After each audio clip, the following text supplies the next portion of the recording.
O Instituto de Pesquisas e Administração da Educação dá as boas-vindas a todos os educadores, dirigentes, nesse nosso encontro que vai abordar normas de funcionamento das escolas de educação básica no estado do Rio de Janeiro.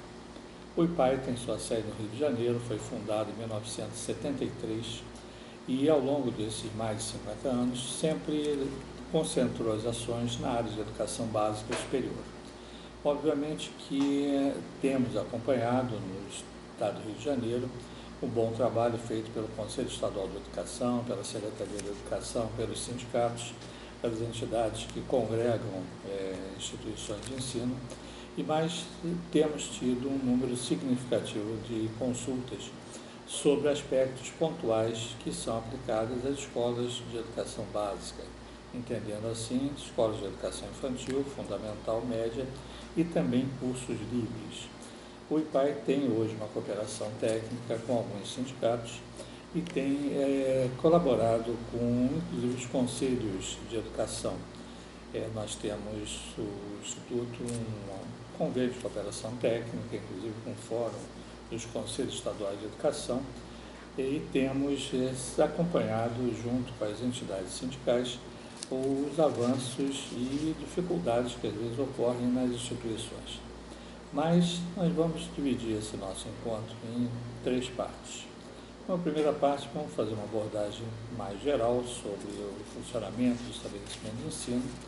Depois teremos uma segunda parte com a consultora do Instituto, a professora Sandra Grimber, que vai discorrer sobre as deliberações específicas que tratam sobre as normas de funcionamento. E, ao final, voltaremos para abordar tópicos que são relevantes do desenvolvimento das instituições de educação básica em nosso Estado. Nós temos que convir sempre que tem tido uma evolução crescente das atribuições do estabelecimento de ensino. Logo de início, nós precisamos frisar que a nossa lei maior, a Lei de Diretrizes Básicas da Educação Nacional, que é de 1996, ela estabelece, logo no artigo 12, as competências das escolas de uma maneira geral. E aí é importante que a gente observe que, quando surgiu a Lei de Diretrizes Básicas, nós tínhamos 6 atribuições definidas pelas competências definidas pela LDB. A primeira delas, que é a mais importante, é elaborar e executar sua proposta pedagógica. Cada escola tem o direito de executar a sua proposta pedagógica, elaborar e executar. Não deve existir uma interferência externa. Alguns estados têm, inclusive, normas como você desenvolve o projeto pedagógico seu, mas a Lei de Diretrizes Básicas, e o Estado do Rio de Janeiro atende a esse princípio, dá a liberdade da escola definir como ela julgar melhor, obviamente respeitadas as normas gerais da educação nacional, mas como ela definir. Ela pode definir, por exemplo, um ano letivo em 2 períodos, 2 semestres, em 4 trimestres, em 6 bimestres. Há uma liberdade de definir o seu projeto pedagógico. Então, nós temos isso assegurado no artigo 12, inciso 1º. Segundo, administrar o seu pessoal e os recursos materiais e financeiros. Assegurar o cumprimento dos dias letivos, que são 200 dias letivos, e horas-aulas estabelecidas. É importante que, quando falo em horas-aulas, há um parecer do Conselho Nacional de Educação que diz hora-aula são 60 minutos. No passado tinha 45 à noite, 50 de dia, mas está superado. O Conselho Nacional de Educação definiu claramente, através de um parecer, que horas são 60 minutos. Então, se você tem um curso com 800 horas, é 800 vezes 60 minutos. Você pode fracionar do jeito que você quiser. Você pode fracionar a aula em 30 minutos, 45, 38, é seu critério, está na sua liberdade. Mas a carga horária total tem que ter a carga vezes 60 horas, que é a hora-aula, hora entendida, a hora relógio e a hora aula, é definido pela legislação e entendimento do Conselho Nacional de Educação. Velar pelo cumprimento do plano de trabalho de cada docente. Ou seja, o professor define o seu plano de trabalho. O artigo 13 fala nas atribuições do professor, e nós não vamos entrar em detalhes, mas cabe ao estabelecimento de ensino velar, ou seja, acompanhar o cumprimento do plano definido pelos docentes. Prover meios para a recuperação dos alunos de menor rendimento. O objetivo não é reprovar, é prover meios de recuperação. Você pode fazer recuperação paralela, entre períodos, é seu critério, depende do seu projeto. E o item 6º, que era articular-se com as famílias e a comunidade, criando processos de integração da sociedade com a escola. Esses eram os 6 dispositivos de 1996. Entretanto, ao longo dos anos, foram sendo inseridos outros, e nós temos hoje, além desses 6, nós temos mais 6. Então, nós temos hoje, inserido, inclusive, por uma lei de 2009, a lei 12.013, informar a pai e mãe, conviventes ou não, se, no caso, inclusive, responsáveis legais ou não, sobre a frequência e rendimento dos alunos. Então, ou seja, a escola passou a ter a obrigação, a partir de 2009, não se preocupe, nós vamos disponibilizar esse material com data e leis, tudo para vocês, mas informar o pai e mãe, mesmo que não vivam juntos, a frequência e o rendimento. Para que isso? Para evitar que ele seja reprovado por frequência. A frequência é 75% reprova. Então, você tem que comunicar quando tiver metade desse risco, ou seja, quando correr risco de levar a uma reprovação. Outro item também inserido por outra lei de 2019, notificar o Conselho Tutelar do município a relação dos alunos que apresentam faltas acima de 30%. Então, ou seja, você, além de comunicar pai e mãe, se tiver acima de 30% do percentual permitido, ou seja, 30 de 75, você tem que notificar o Conselho Tutelar em caso de alunos menores de 18 anos. Uma outra lei de 2018, promover medidas de conscientização, prevenção e combate a todos os tipos de violência, especialmente a intimidação sistemática, o bullying, no âmbito das escolas.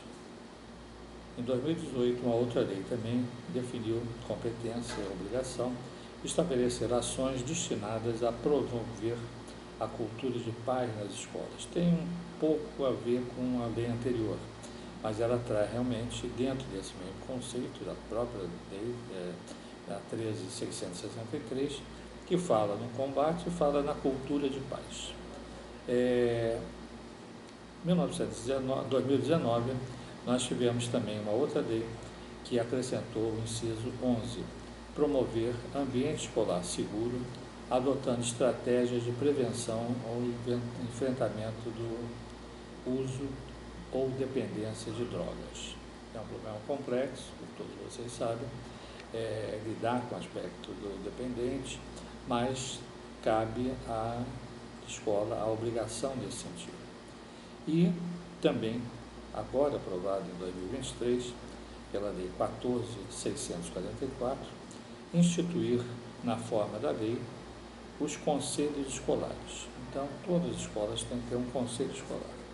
Isso está previsto, inclusive, na Lei de Diretrizes Básicas da Educação Nacional, no artigo 12.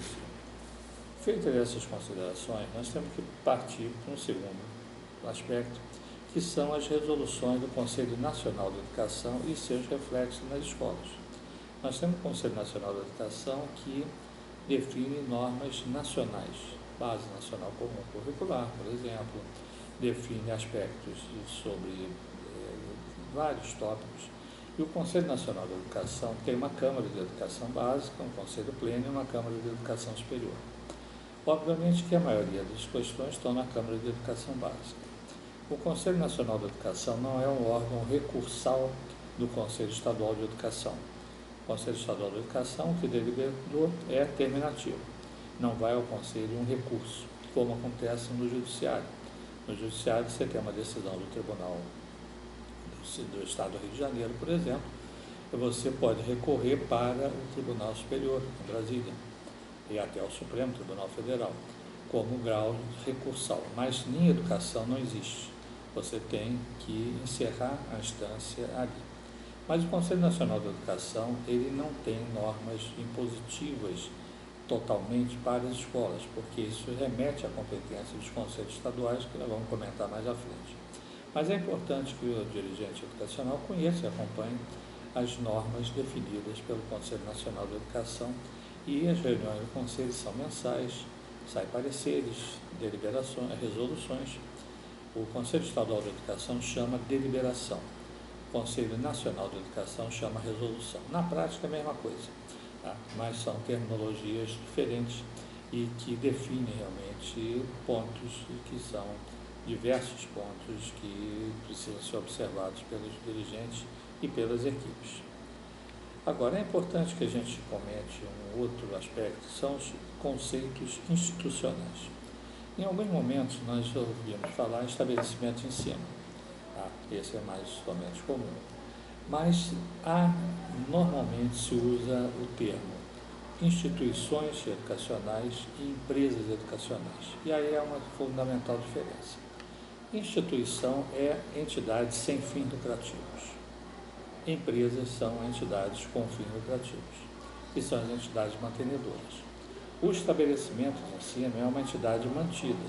Então, ou seja, você tem a Sociedade Educacional ABC, mantém o Colégio ABC. Quem tem personalidade jurídica, alvará, CNPJ, etc., é a mantenedora. A mantida não tem.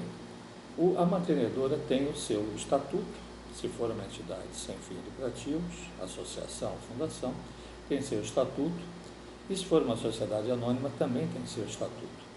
Mas elas têm, as entidades podem ter também os seus contratos sociais, podem ter diversas formas. Você tem desde firma individual, que não era possível antigamente, voltou a ser, até sociedades de grande porte, sociedades anônimas de capital aberto.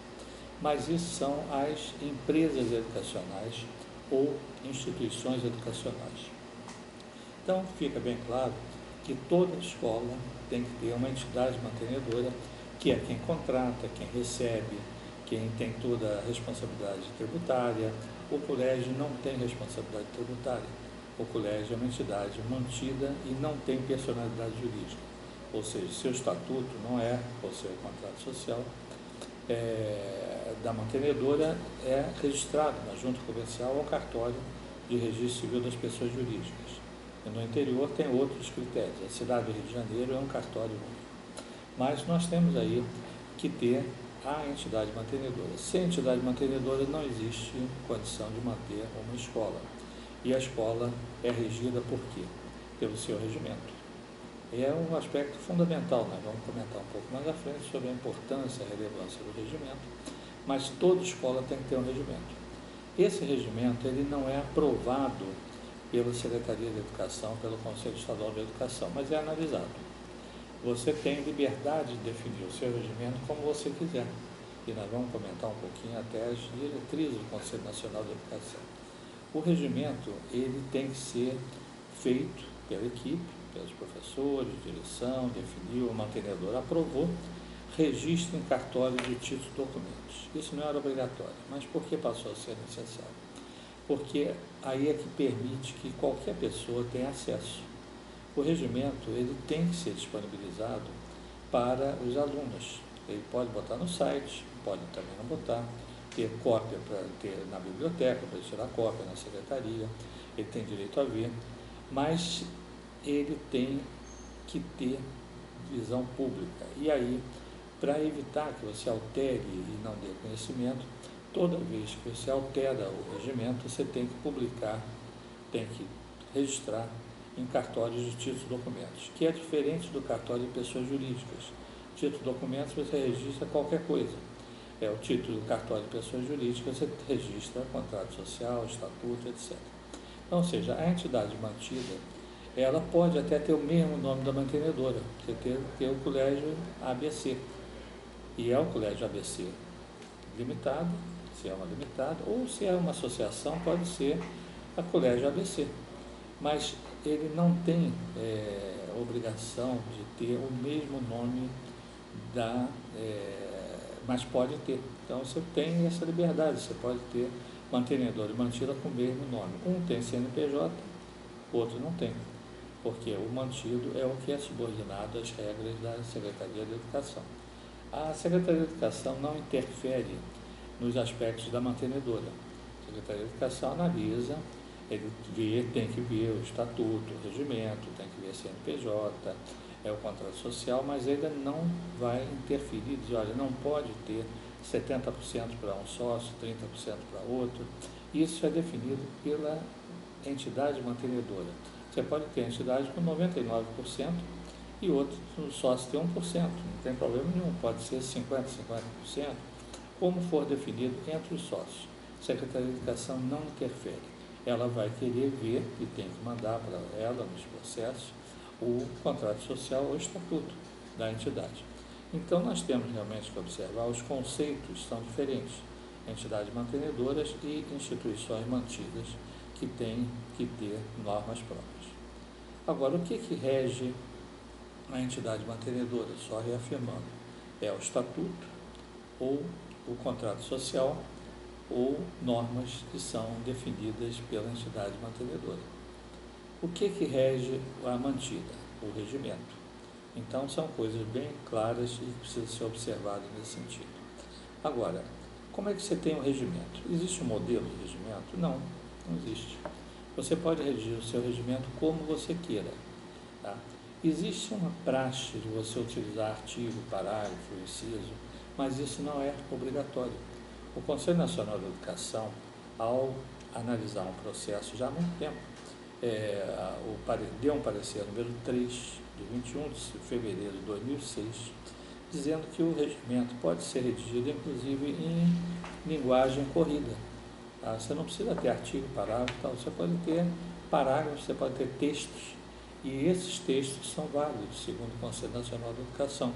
Você não tem que ter essas disposições, ter capítulo tal, inciso tal, etc. Às vezes é mais fácil para o pai de aluno, para o aluno, entender um regimento com linguagem corrida do que ter a linguagem jurídica, que é muito usual. Já para as instituições de ensino superior, que não é o caso daqui de hoje, mas aí sim, há um outro parecer, esse tem normas. É um parecer que foi aprovado em 2002, parecer número 282, de 4 de setembro de 2002, que aí sim, esse diz o que tem constado o regimento. Agora, o que existem são algumas orientações que vão mais à frente serem comentadas para atendimento a essas disposições. Mas nós temos que, então, nesse primeiro bloco que nós estamos conversando, falamos sobre a entidade mantenedora, os documentos principais, e vamos ter nesse segundo bloco agora uma apresentação, duas apresentações da professora Sandra Grimberg, que é pedagoga, inclusive consultora do Instituto de Pesquisa e Administração da Educação, que vai falar sobre duas importantíssimas deliberações do Conselho Estadual de Educação. A deliberação 388, de 20 de dezembro de 2020, que fixa as normas para autorização, funcionamento, atividades e até encerramento de atividades presenciais. Tá? Essa é uma deliberação que está em vigor desde 2020, é muito bem elaborada e tem todos os detalhamentos desse aspecto. E nós temos uma outra deliberação, um pouco mais antiga, que é a deliberação 345, de 18 de outubro de 2014, que fala sobre educação à distância, ou seja, os programas de credenciamento para a educação à distância, autorização de cursos e outros procedimentos.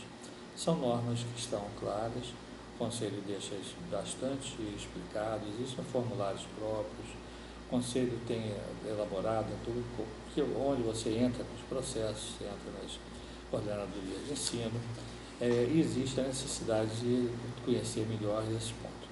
Tem um aspecto sobre os conselhos de educação infantil, os conselhos municipais, mas vamos comentar mais à frente. Mas, nesse momento, eu me ausento daqui desse nosso fórum e a professora Sandra que vai conduzir essas duas apresentações sobre as deliberações. Então, voltamos daqui a pouco.